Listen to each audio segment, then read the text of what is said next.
Hadu si spangot kinang senang jong ketika Myanmar kila siap penyap bian kila siap penyap dusman hakacing terbom ki jetma jong kispai jong kari Myanmar menen kasngi hapo akatai kari Myanmar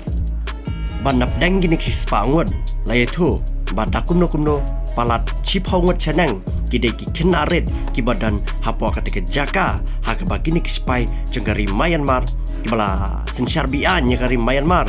du usnam arajar arpau hakapuar baka presiden jengari Myanmar kala syakemna hakisipai jengari Myanmar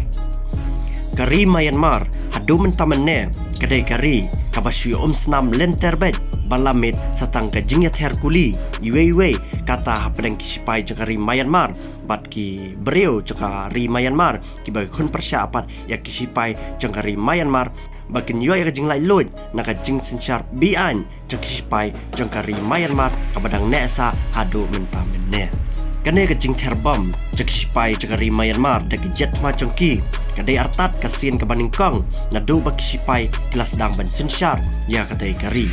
bat kane ke jing terbom jeng kisipai jeng kari Myanmar kadai kabah hedu tam hadu mentamene bat kabala penyak bereru hadu sispa ngot tam hapo kadai kari Myanmar kita telang kebuar gitu babalai kispai Myanmar kila ter kumne ya kiriu nang sang janglade menen kasngi kidau kilang bagini ki pai ba jong katika senang kila sang meeting bat ki wi pat ki seng kiba dan hapo katika Myanmar bat ki badai kun persya hadu mentamene ya kispai jong kari Myanmar bat kane ke jing sang meeting jong kita ki breu kasa pelong ya kispai jong kari Myanmar bakin terbom naphang bat klat hadu sispa ngot tam kibreu menin hasan